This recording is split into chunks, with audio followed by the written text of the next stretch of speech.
બોટાદ જિલ્લાના ગઢડા તાલુકાના મોટા સખપર તાલુકા પંચાયત સીટના જીતેલા અમારા આમ આદમી પાર્ટીના ઉમેદવાર પ્રવીણભાઈ મકવાણા ઉપર આજે જીવલેણ હુમલો કરવામાં આવ્યો છે.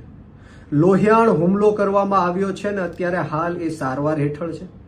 પરંતુ વાત મારે એ કરવાની છે કે આમ આદમી પાર્ટીના ઉમેદવારો ઉપર ચૂંટણી પહેલા પણ હુમલાઓ થયા, ડરાવવાના ધમકાવવાના પ્રયત્ન થયા અને ચૂંટણી લડ્યા બાદ જ્યારે આમ આદમી પાર્ટીના ઉમેદવારો જીત્યા ત્યારે પણ ગુંડાઓ, માફિયાઓ, ગેંગસ્ટરો આમ આદમી પાર્ટીના જે ઉમેદવારો છે એમની ઉપર હુમલાઓ કરે છે.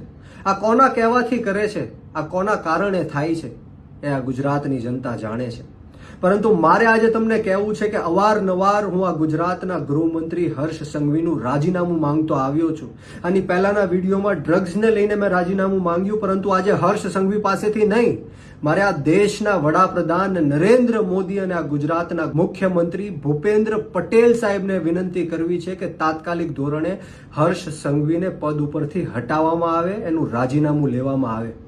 કારણ કે આજે રિપોર્ટ આવ્યો છે ગુજરાતની અંદર, જે રીતના આજે બોટાદમાં હુમલો થયો અમારા આમ આદમી પાર્ટીના જીતેલા તાલુકા પંચાયતના સભ્ય ઉપર, એવી જ રીતના ગુજરાતની અંદર 6.15 લાખ ગુનાઓ નોંધાયેલા છે.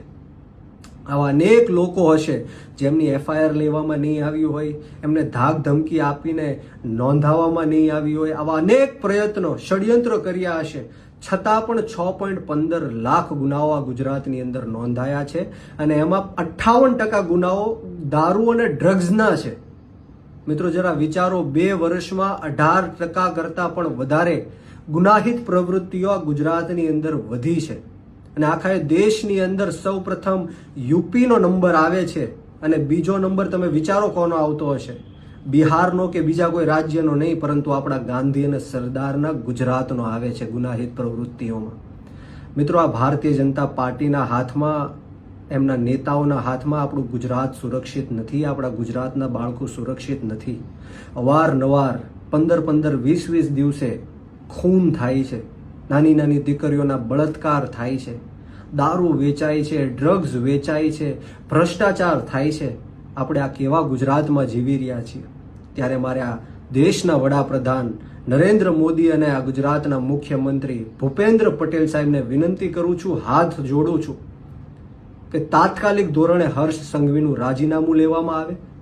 કારણ કે આ ગુનાહિત પ્રવૃત્તિઓ ગુજરાતની અંદર દિવસે ને દિવસે વધી રહી છે અને આવનારા દિવસોમાં યુપીને પણ પાર કરીને આખા દેશમાં સૌથી પહેલો નંબર ગુજરાતનો આવવાનો છે. કારણ કે આ ભારતીય જનતા પાર્ટીના નેતાઓના ઈશારે એમના નીચે આવી ગુનાહિત પ્રવૃત્તિઓ દિવસે ને દિવસે વધતી જાય છે.